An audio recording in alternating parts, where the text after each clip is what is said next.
Okay, so there we go. Rocking the live, and here I am. Oh, still got my hair in a kundumbi. There's nobody here yet, just arrived. For any of you that are newly arriving, I think it's going to be an interesting little conversation today. Naturally, I'm speaking for the retrospective people that have yet to arrive. Big love, namaste to whoever's in the room. You're the first arriver. Let me know who you are. Maybe I give you something special, because you're so very special. Big love, there's two of you in the space. We're going to be kicking off in a few minutes. I've only just walked into the room like 1 minute ago. Not even 30 seconds. Ah, good bit of cocoa. Namaste, big love, out tuition. Hey man, it's rocking. It's rocking and rolling. Ooh, my lighting. I need to look pretty.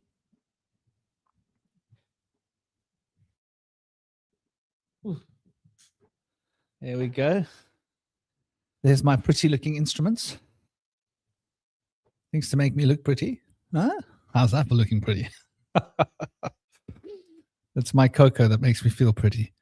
Namaste, big love, Roddy. How are you doing? Rodney. Oh, dang, this cocoa is good. It's my second cup of cocoa, naturally, because I'm not so big on doing things in ones. There we go. It's more like what we're looking for here. I think that's a better setup for the mic. Ouch. Uh-oh. We have a cheeky little co-pilot rocking up on the scene. So, wow, there we go. There's 9 of you in the space already. So big love, dear Carly, how are you? I'm curious. Namaste to the people that are arriving in the space. Blessed be. It seems like I've got this little guy has been heavy maintenance today. Trying to keep him off everything. And whatever I touch, he wants to touch. Whatever I eat, he wants to eat. Big love, Rob. Good day. How you doing, dear brother? I hope you guys are all smiling. 21 of you in the space already. Wow. Okay. So it seems that this small world is a bit of a hot topic, and it's something which is very close to my heart. I'm going to start off with what I was doing 15 years ago. Yeah, what I was doing 15 years ago and how that relates to this particular topic, which I think is quite interesting. It's going to be a short one today. It's not going to be a long one. Let me know if the audio is good.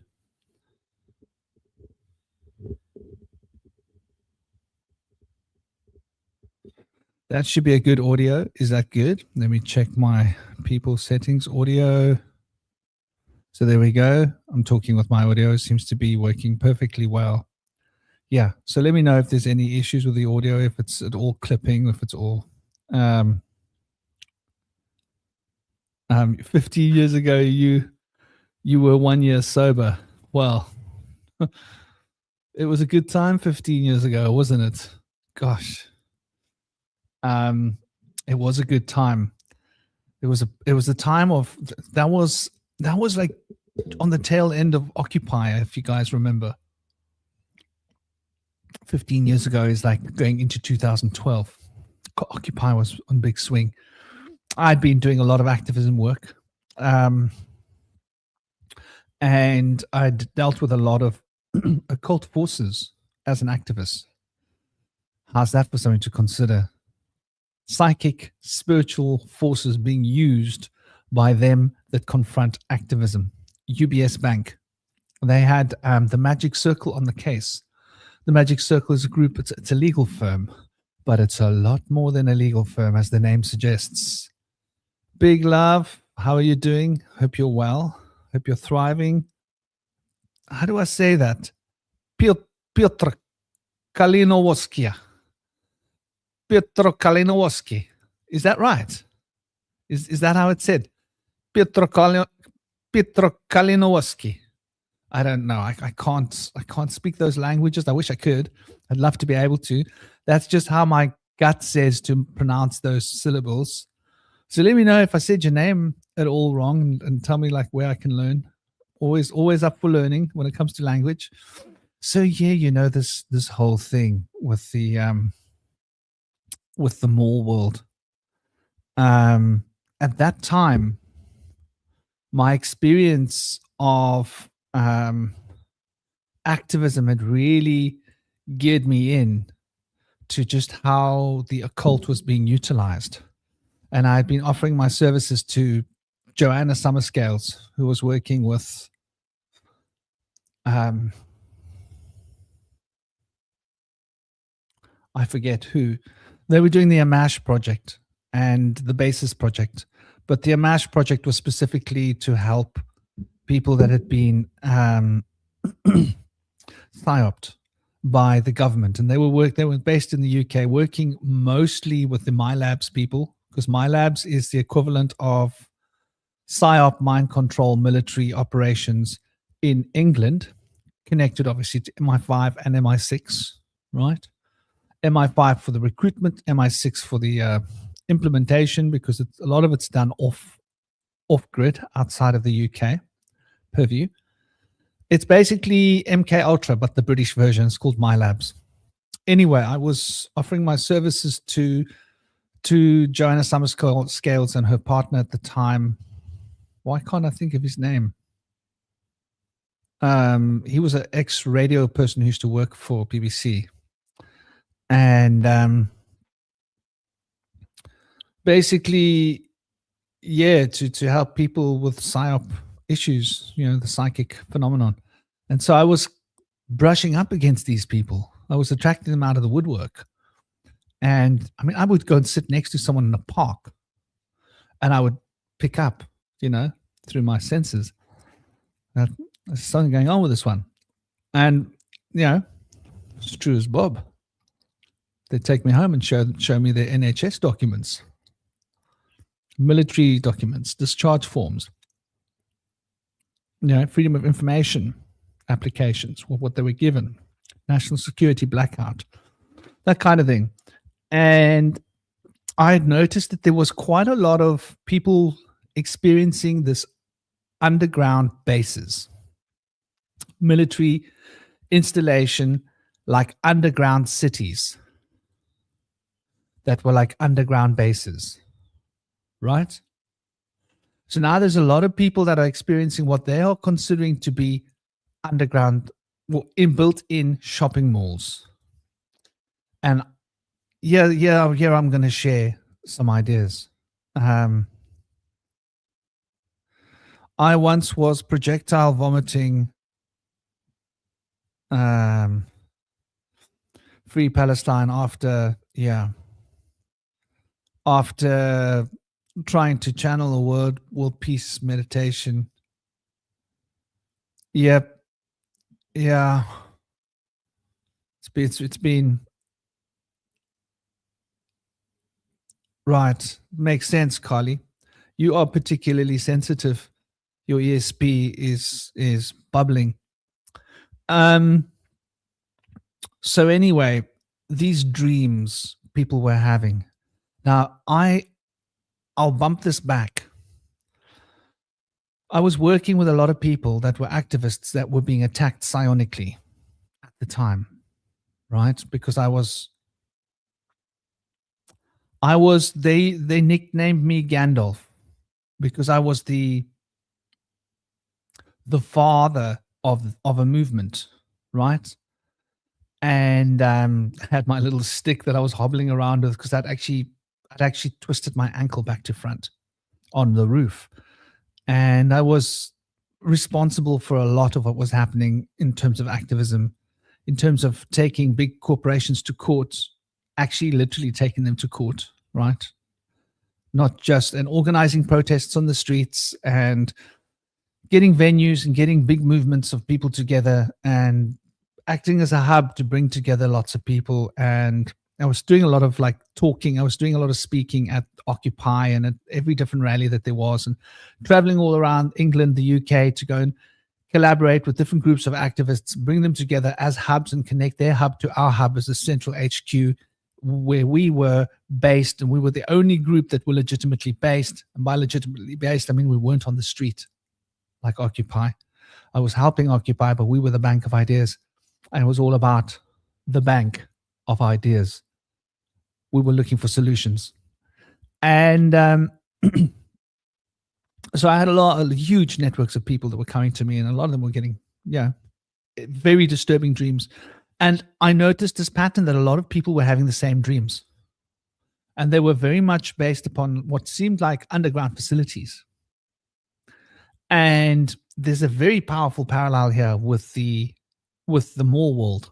And I'll explain to you just now how this works. And so I had, after working in this activist circle, I'd given too much of my energy, because when you're the father of a movement, I was one of two fathers of a movement, but I was like the one that brought everybody together and kept the peace and kept the working groups synergized. Phoenix was the the most connected of us all, and the most senior, who I had a lot of respect for, looked up to a lot, learned a lot from him in terms of activism. One of the oldest activists in the UK that's been doing big things.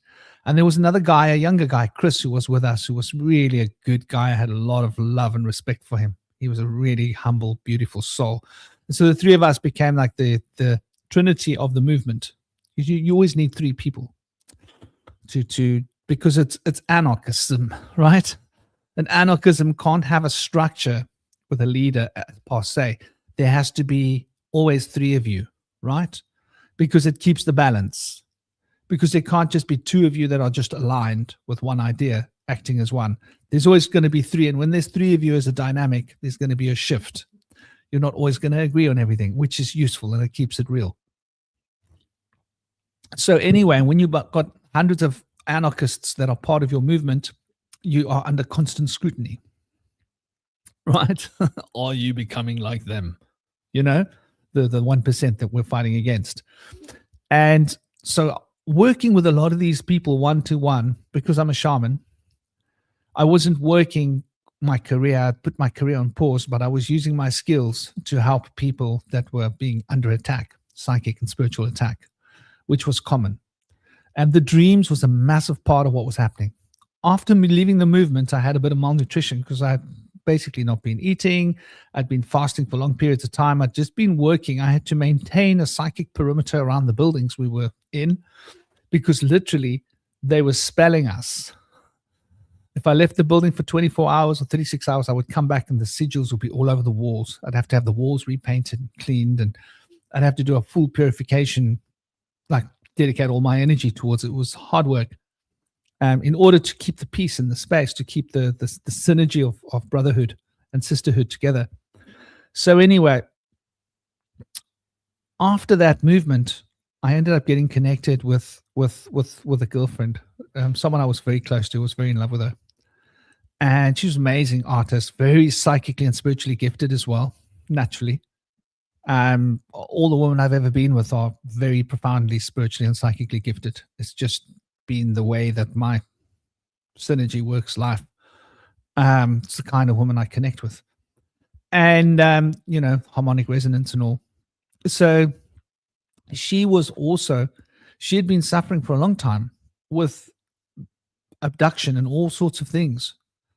And not suffering. She was quite strong. She wasn't freaked out by it. But I had a lot of other friends that I was working with at the time, and different clients and such with these problems. And she was constantly being taken into these underground facilities, psychically doing her dreamscapes. And she would be running around inside these underground facilities trying to find ways out. And there was this thing that I sat her down. I said, listen, my work, this comes up as a theme a lot. So started researching just exactly how many people is this, because this is so common with many of the people that come to me. What's going on here? And I noticed it was a thing at the time. Now the thing is shopping malls, right? Mall world. But it's exactly the same idea, really. Because what we're calling More World is the same. Now, how does this work? And I'll give you a background from the occult perspective. How the easiest way for me to explain it to you is to explain it to you as if, imagine I was a magician and I wanted to spell a group of people or someone and lock them into a particular dream prison that I've created for them, right? This is a school of magic. It happens. And it can be really detrimental towards people's states of mind and equilibrium. And it's a form of black magic. But how would one go about doing this? The reason we're going to look at how this would go is to understand what the powers that be, the 1%, and those ruling magical fraternities that have within them secret circles of actual true initiates of the black arts, how would they achieve this, right? How would they achieve it? Well, they would achieve it by using the most simplest way would be illusion, using neuro-linguistic triggers, right? That would be the easiest way to spell people, since they don't have access to people's DNA specifically in a big way, not at that time. Big love, Unsecure. How are you, Unsecure Signal? I hope you're well. Hope you're good. Hope you're thriving. Hope life is sweet. Yes, exactly, Rob. Rob, this is what I'm talking about. And tell me, Rob, that's an interesting question. Those tunnel cities you're talking about that are underground, yeah? Was that happening about 10 years ago? 10 to 15 years ago, when were you experiencing those tunnel cities as such? That's a curious point. Timing is really important. And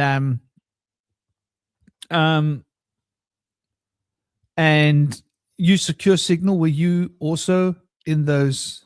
What about you, Carly? Were you all moving through those kind of spaces? I sometimes found myself in them, but I was never really interested in them. I would just change my frequency. It wouldn't happen so much when I was asleep.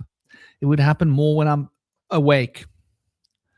And when I was awake, I would go into that sort of place where I'm not fully awake, but I'm awake. And I can disengage, and I would follow to see where my ex-girlfriend was going, and I'd see, wow, she's going to this place, and I'd see where she went, and I'd be able to study it outside of the body, using what you would term commonly as remote viewing, most often, sometimes objectively projecting into the matrix. But it never, I couldn't be fooled by it, possibly because I hadn't bought into that particular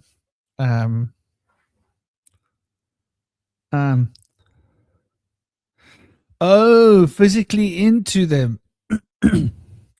Right, Rob, you were building those buggers. Of course, you're a stonemason. Yeah. So the way that one would do this magically, right, would be to load neurolinguistic triggers and programs into other forms of programming. The programming would be animation, different, because animation and anime, most likely because it's the easiest form of programming for someone, as well as other series and films, using code words, using illusion magic. And I just want to step back from here. We're not talking about high magic. We're not talking about occult power. Occult power would be one way to do it. That would be to tap into the secret pranic energy field and influence somebody else using that pranic field by capturing some essence of their DNA vibration, either touching their energy and remembering the frequency and being able to pitch and harmonically tune to them, and create an inductive field between yourself and them. And then that becomes a potential for entrainment. And then to entrain that field through vibrations and pitch harmonics and allow images and ideas to filter through that field to affect someone else's consciousness. That would be a far more profound way of doing it using occult powers. However, these black magicians are not really true magicians. They are illusionists. They don't have these abilities because they haven't trained. They mostly come from a background of chaos magic. And chaos magicians haven't trained, so they don't have the necessary potential to raise a full cone, right? Like a true magician, to raise true occult power takes lots of training, tens of thousands of hours of sitting contemplating a fire, right? Sitting contemplating the wind, sitting contemplating the water and the ocean, really making a bond with elements, right? Bonding with those elemental energies and entities and profound levels of consciousness and frequencies within one's own body and in the world doesn't happen in just 1,000 hours, right? We're talking tens of thousands of hours of training, learning to get into a really central focused perspective of point so that one is then able to attune to whatever one attunes to. But that takes lots and lots of training. And these people don't train that hard. But what they learn is clever, nifty, illusionist tactics, right? Like Darren Brown, good example, using mentalism techniques. And so they would use these mentalism techniques in our films and in our series, especially anime, comic books, hidden in the music, right? So you would watch a particular genre of TV show, and that TV show would give you a particular genre of music so that you're pitched to that frequency of that music and that show.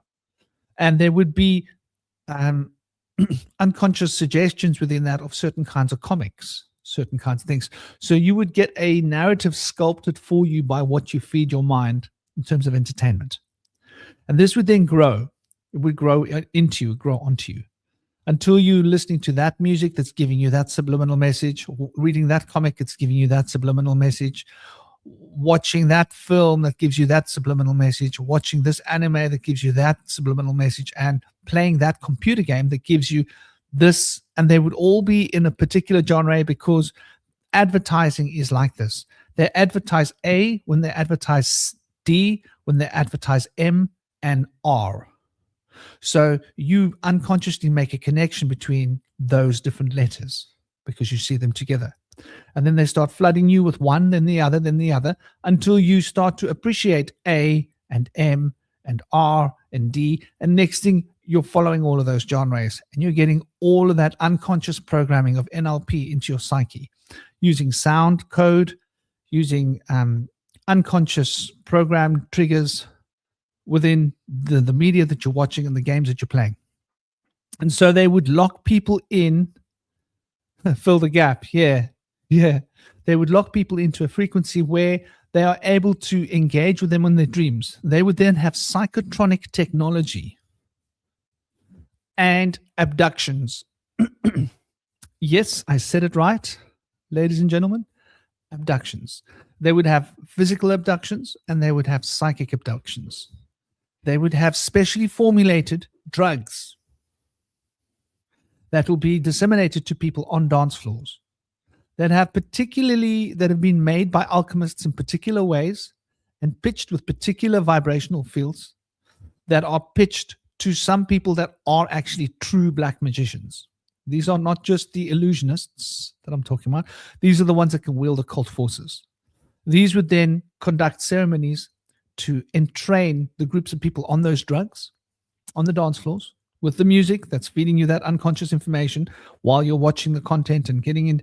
So drugs was a part of it. Alternative culture was a part of it. And the people would then start to have their dreams invaded. And obviously, the abductions would sometimes be physical abductions by military personnel.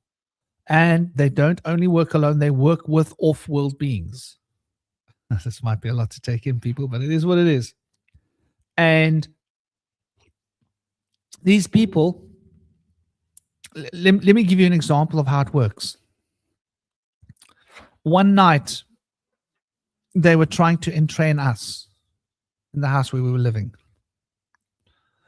And we were downstairs, and there was something above our house. This was in Croydon. Really nice part of Croydon where all the waterways are. We stayed there for a few years. And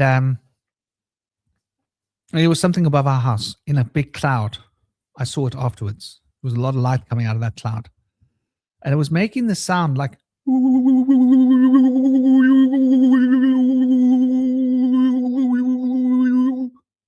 upstairs. And my girlfriend started to get really scared at the time, my then girlfriend. And her name was Lim. That's just part of her name. I won't say her whole name, just to keep her like a little bit private. And that's Chinese. It's just half of her name. And what was a nickname that she was called by. And she got really scared. So I went upstairs to confront what this was. And when I got upstairs, I could feel everything was vibrating and I could feel there was resonance in the air. And I noticed that what was vibrating was a ladder in the ceiling. So it was happening in the ceiling. So I opened the ceiling and I pulled it down to go up there because it was like a trapdoor. No, Lim, Lim in English, Lim, Chinese. She was Chinese, half British. And actually Lim, but in Western it's called her Lim, you know. And it was half of her name. It's a double syllable name, 2 characters. And so I pulled down. There was like a thing at the top where we had a hook with a little stick, and I could reach up, and there was a catch that I would loosen, and I would pull down this thing, and a ladder would come folding downwards. And the moment I clicked it, it got really loud, and I started opening it, and I could see it was vibrating. And I noticed, hold on, the ladder was like doing this. It was like moving. And I pulled it down, and I noticed the whole ladder was vibrating, and I noticed there were certain minerals, that like elements around the upstairs that were vibrating in the roof. And it was the frequency of aluminium. So the pitch harmonic frequency of aluminium was the key. What's harmonic pitch frequency of sound is aluminum tuned to. I wonder if I'll be able to get a good answer here. Yes, it depends on its shape and its thickness. 128 hertz. They are, okay, so these have got to do with pitchforks, right? Anyway, aluminium can have this reaction with sound quite easily. And pulling it down slowly, I stopped and I stood there looking, and the whole ladder was vibrating. And I stood there for a while. And I called my girlfriend upstairs. I said, come upstairs. And she came upstairs, like she was a bit wary. She was scared, but because I was up there, she felt safe. She had seen other weird stuff with me, by the way, like big flying lights, balls of light and stuff. And I'd shown her like a lot of really interesting stuff. I'd also taught her how to scry into a crystal ball to see the lizards, the lizard beings. Yeah, the ones that are working with many agencies. That taught her how to be able to keep an eye on them, to scry on them. So if they were watching her, she could see them watching her through a ball. It's like a nifty trick. So you can know who's watching you. And so anyway, she came up and she was like trying to understand what was going on. And I touched it and it was vibrating. And it carried on and on and on and on. Standing there for like 5 minutes and the thing was going like, ooh. And I noticed that the vibrations were coming from above. So I went out the back door and I looked up above the house, and there was this one really massive, thick cloud right above the house, really, really, really low. And I called her. I said, come look at this. She was like, that's weird. This cloud's like one really low cloud. There was some other few clouds, but they were high. But this one cloud was just like right above the house, like low. And there was like lights inside the clouds. Looked like lightning or something, but it wasn't like the weather front. And we both marveled at like, what is this above the house? And I said to her, there is something above the house that is tuning this harmonic frequencies down into this roof. And notice how it's exactly above our house. No coincidence there, right? And between 50 and 500 hertz gets a ring. Okay, interesting. And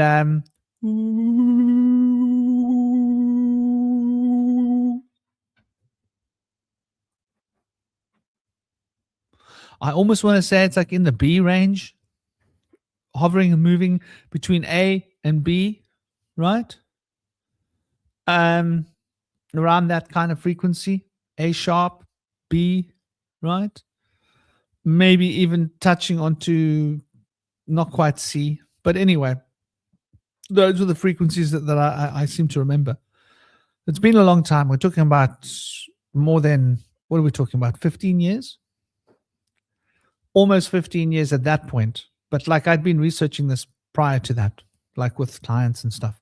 But that was, and I realized that was something really profound, and it was there to tune consciousness. And it was late at night. We would have maybe been sleeping, but we weren't sleeping because we'd been making love for about 3-4 hours. And so we were so wired awake with Kundalini energy that we were up at 3 a.m, right?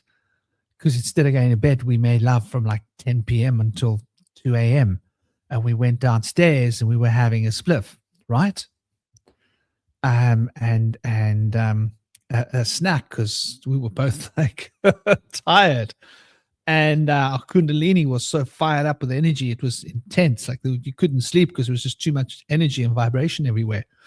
And so anyway, that was like one example of how technology is used. Now they have these fields that they can generate, and they can target certain places. They can put microchips into people that have been abducted physically, and they can send out signals through these microchips so that they can find you and localize those frequencies onto you to activate something in your neurochemistry. And then they load you with big love, Natalie. Namaste. How are you doing? I hope you're well. Thank you so much for the gift you're sending me. I'm so looking forward to it. I am so grateful. It's going to be so much fun. Natalie's made me some tinctures. So thank you once again. Om Namah Shivaya. So yeah, they can combine the sublime suggestion with the NLP, with the music, with the films, and these days games. Those days games too, but these days games are more of a thing. So at that time, they were using the base route line program of underground cities and underground bases. And there were these underground bases and underground parking lots and underground places that would just go on and on and on forever. And people would find themselves in these things, trying to get out of them in dreams. And they would wake up really tired because they've been in this place for so long trying to get out of it. And they finally wake up and they're finally out of that place. And it's quite disturbing. Now, what we have happening is that so your whole hometown, Carly. Now what we have happening is the same thing, only it's malls, shopping malls. But they're also enclosed. I think that the unconscious is being abducted into a fabricated etheric plane. I want you guys to digest this for a moment. So we have the actual etheric plane, which is part of the structure of reality. These are the structures and the solid forms through which the prana and the energy and the Shakti flows in order to produce the change that we experience as time. You need the Ida and the Pingala. You need these two polarities in order for it to become a manifestation of space-time. And that's the word there. Notice the word space-time, right? Time is the change. Space is the substance. The space and the substance is structure of solid, and the time is the flow of change that's moving through it. And the flow of change is got to do with the qualities that are embodied by the structures that embody the qualities. So you have the sephirot, you have the structures, and you have the chakras spinning the energy, and the energy of the spinning fills the sephirot, the containers, producing these elements. And these elements are then combinations of these different sephirot with the chakra energy vibrating in it. And these different changes, we experience them as atoms and molecules and such, become physical. So these two poles are fundamentally important for the manifestation of reality at all. And so exactly. Space is structure and space is the medium. Yeah, Rob. So basically the etheric plane, when we speak of the etheric, is this substance, right? Is this structuring substance. And the energetic flow moving through that is the astral. And the astral has to be flowing through this in order to animate it. Without the qualities flowing through it, there can be no animation. It would just be that. When it's flowing through it, it produces change. And that change is like from one clip to another clip to another clip of 3D. Imagine a 3D film, but that's not just visual, but it's consisting of all the senses, a hyperdimensional experience of film, if you would, that superimposes one tesseract over another, so fast and so succinctly that you've got the flow of moments and time. As you're moving from one tesseract into another tesseract, you don't realize it because the consciousness is flowing through the tesseracts. But the tesseracts are all dimensionally connected. They're all here now. They give us the impression of flowing from here to there, flowing from the past to the future, but it's just got to do with which tesseracts are brought into the awareness right now. And there's almost an infinite amount of tesseracts around us in this hyperdimensional space. So this etheric structuring, I think, is being changed. I think they are maybe using technology, and I'm not going to pretend to know how or what technology they're using to change it, but it would be to do with frequencies. We know that there's a lot of money used for, condensers and colliders, right? CERN. And we also know there's a lot of these super farm data centers. And we know that they've got quantum computers which generate quantum fields, which are the field of information is being shaped and moved outside of the physical body. We're talking about in subquantum space is where the computer is doing its math, as it were.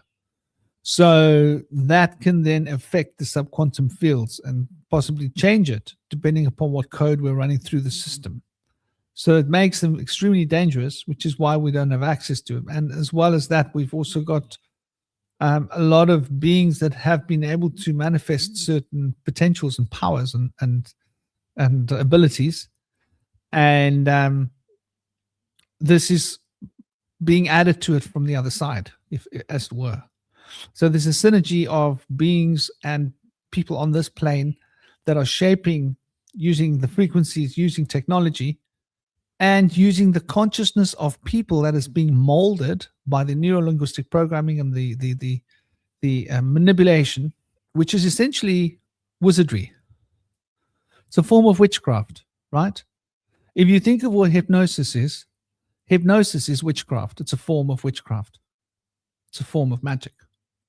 And so if you're being hypnotized, then they're casting spells upon you. Especially if the hypnosis is being using neuro-linguistic triggers, which has got to do with words and phrases, which are then locking you into that particular state of mind that word or phrase represents, and it's repetitively being used to lock you in until you believe that you need to be locked in because you aren't capable of maintaining your own, at which point you become disassociated from reality and disassociated from the group. And so this is what's being done. Now, I think that this whole phase of mall world is being created using the psychotronic technology, and people are being inducted into the mall world and being bound in these mall worlds so that their dream time is locked in, and it's part of an experiment. A lot of people that have been experimented on using all sorts of psychotronic technology, and believe me, there are a lot of you.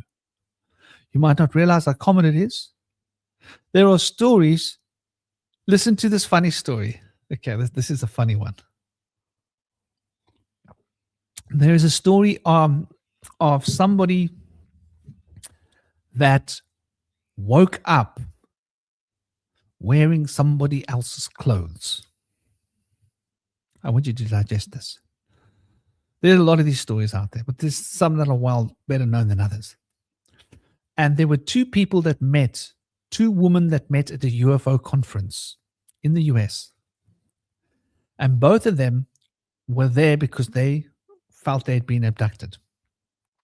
And one of them was, both of them, but each one of them had basically lost their clothes. So whoever abducted them got the clothes mixed up. I want you to understand what I'm saying. So there was one lady there that had come back wearing another lady's clothes, and the other lady was wearing the other lady's clothes, and they were not from the same neighborhood. They were from different places in the States, from like a distance apart. I don't know, 1,000 miles, 500 miles, thousands miles. I can't remember the exact details, but they were far away from each other. Not neighboring towns, like we're talking far. And they were at a UFO conference, and the one lady went to the other lady and said, "Those are the clothes, those are my clothes. I was wearing those clothes when I was abducted. And I came back in these clothes." And the other lady turned around to that lady and she was like, "What's my clothes are those clothes? Is there a name sewn into the clothes, such and such a name? Marking? Tag?" And one of them was like, "Yes, it's mine." And so these two ladies met at a conference wearing each other's clothes. They were able to swap their clothes back. And so this is to give you an idea. Those that are doing the abducting aren't always so tuned into what they're doing. They get it wrong. They sometimes put you back on the ground wearing the wrong clothes, wearing the wrong shoes. And this is how people know they've been abducted, because they come back and they're wearing somebody else's clothes. And believe me, this happens. So these abductions are far more common than what people give them credit for. And as if that's not enough, there are even psychic dream abductions that happen.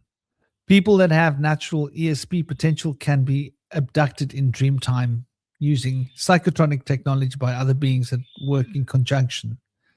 And I've witnessed this too, where I've intervened with my ex-wife when they were trying to abduct her psychotronically.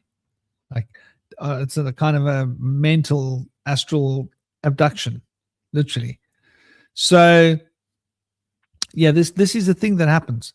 So I believe that part of what's happening has got to do with this abduction story, and it gets better. A lot of the people that are being tuned, right, that are being, their frequencies are being shifted, are people that play games. Yeah, it's most prevalent in the gaming community.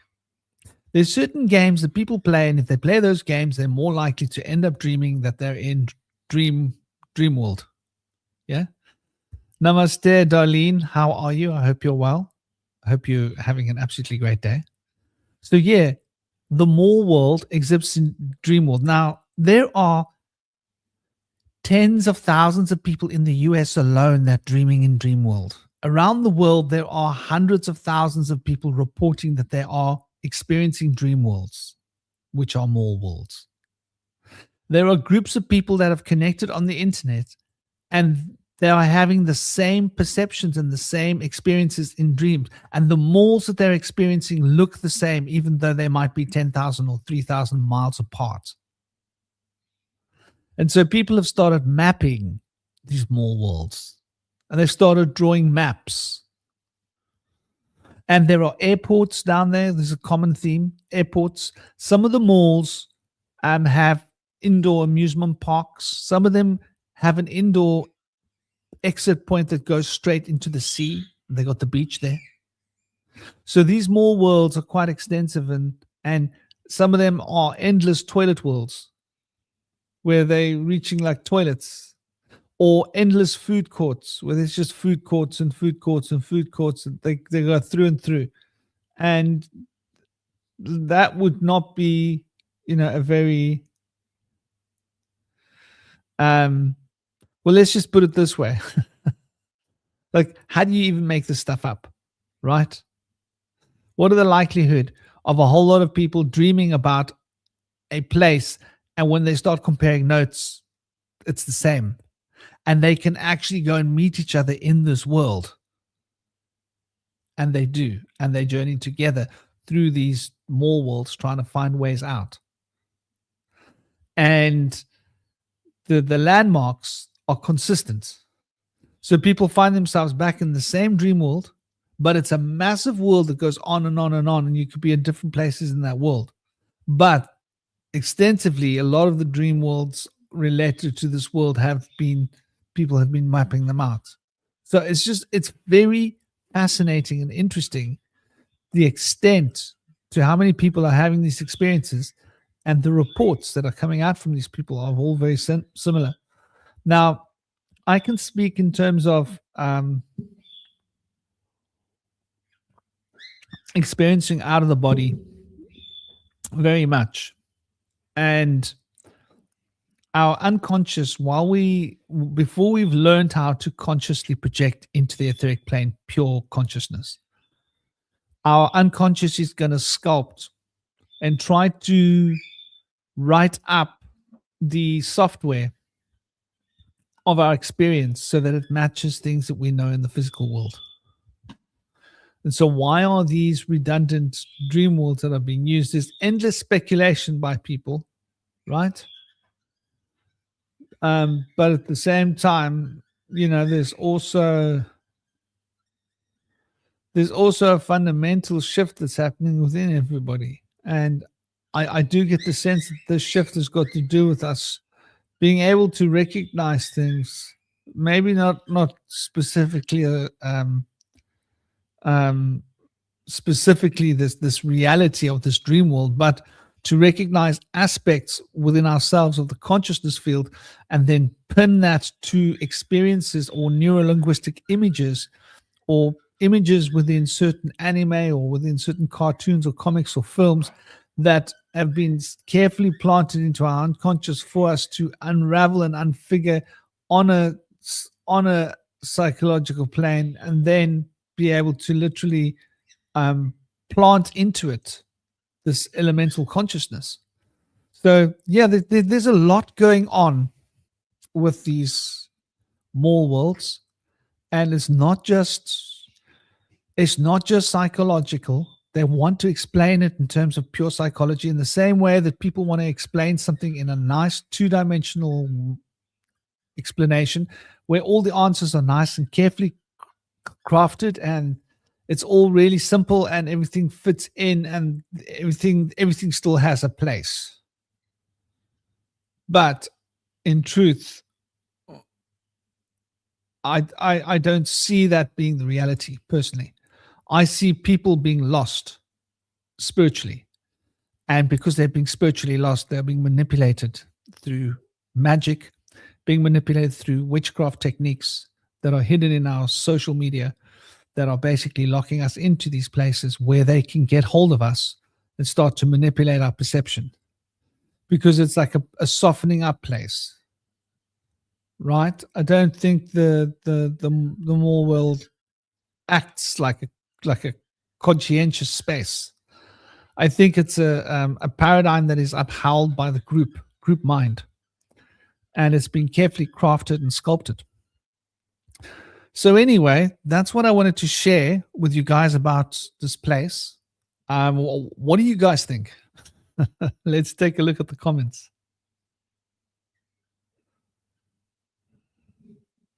What do you guys think? I don't have much time. I have to go and see my boys soon.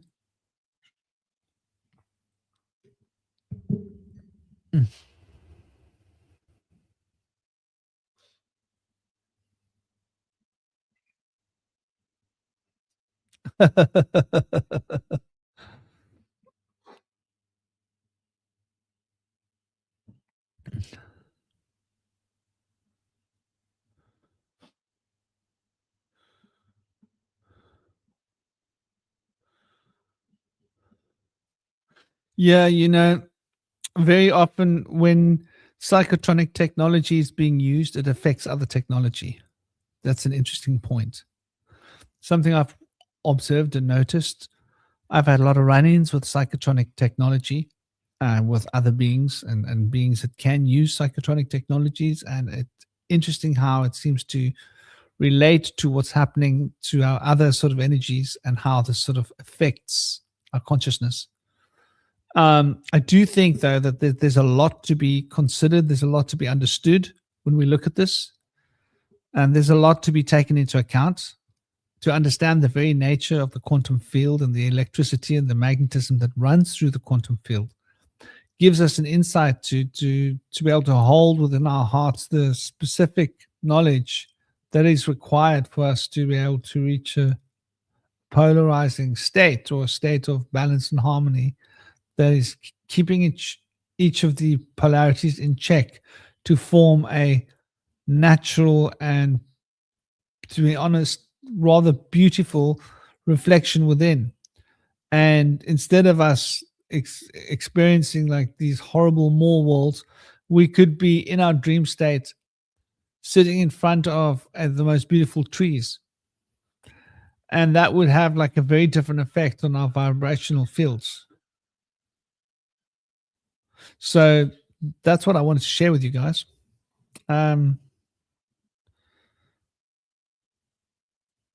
Yes, exactly, Carly. It's like dilapidated. It's dilapidated, and it seems like it's not it's not being cared for.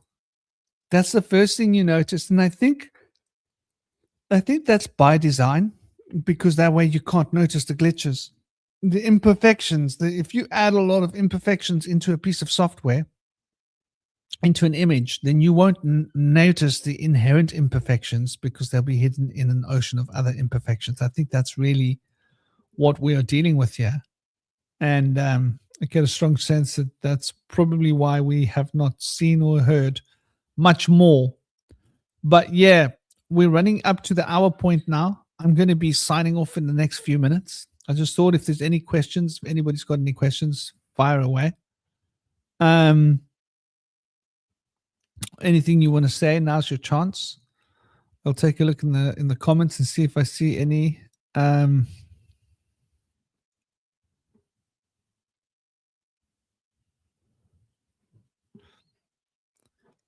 Okay. The further you go into the more,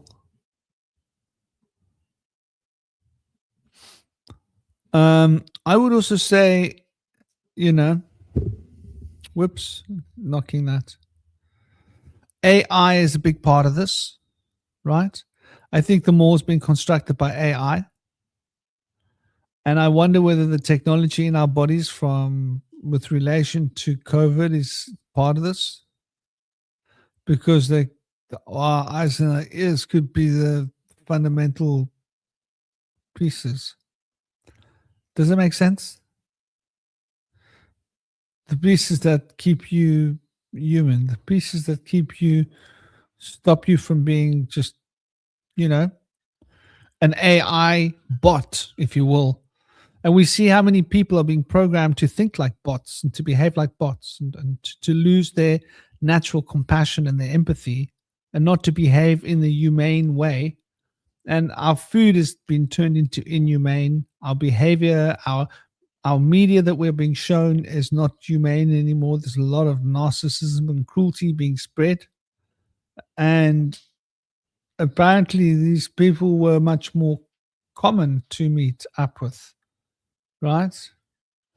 And I don't think that there's necessarily much that we're going to be able to gain spiritually from these more worlds. People think that it's some kind of a special teaching tool for them. It's not. It's like a mental, psychological, spiritual cage. I think people need to realize this for what it is, that it's not something positive. It's not something that's a great, like you just haven't got the momentum to get over the hill because it doesn't work like that. Sorry to say, this is purely to do with the particular consciousness that they changed in her. And yeah, that's where I'm going to leave this conversation for today before I start sliding into a trance so deeply that I go out of my body and I'm there, which is almost starting to happen now.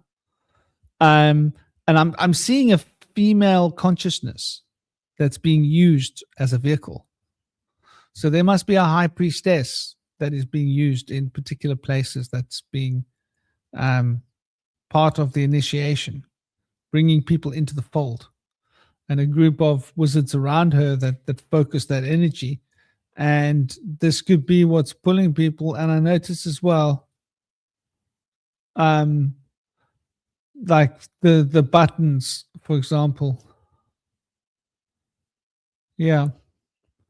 The buttons that are being pressed in our unconscious are being pressed by this aspect of our feminine energy, which is being manipulated. And they want to manipulate our feminine energy. This is why we're all being masculinized. Why women are being taught to behave like men, to repress their feminine, and why men are being taught to repress their masculine, but not be in tune with their feelings either, because it's not masculine enough.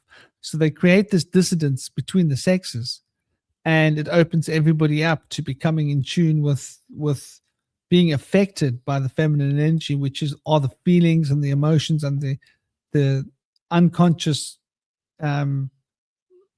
potential that's really could be a problem if she goes forth and uses that, because I would suggest not. But regardless, there we go. That's what I think is important with regards to these dream worlds and these more worlds. I hope you guys enjoyed the conversation. I hope you got what you came for. I'm sending you all big love and big blessings. And don't forget to smile. Life is very, very short. You have 2 or 3 recurring dreams, huh? Wild ones. It's not a mall. All right.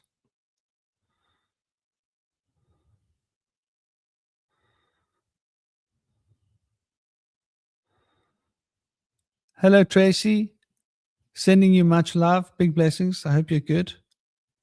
You're totally right. We need to reactivate our mental potential and take back our spiritual and psychic abilities and our powers. But I'm going to leave it at that. We've now reached 59 minutes. I wanted this to be under an hour. I promised my boy I'm going to spend some time with him. Sending you all much love, much blessings. Take care. Keep it together. If you find yourself in the mall world, remember, it's psychotronic. The triggers have been set. So if you go into a deep self-contemplation and a meditation, you can find those triggers and you can disable them because they are within you. Remember that. Right? The whole thing's happening within you. That gives you the fundamental power. And all you need to do is to shine the light of awareness inwards and gain that insight of what's happening on the fundamental psychic spiritual realms. And that will give you the potential to be able to rewire the way that you're being affected by all of these symbols, and to change certain symbols that aren't going to be useful. And so that's what I've noticed. So sending you all big love, big blessings, and be well. Om Shanti. Thank you for coming to join me for this little discussion. And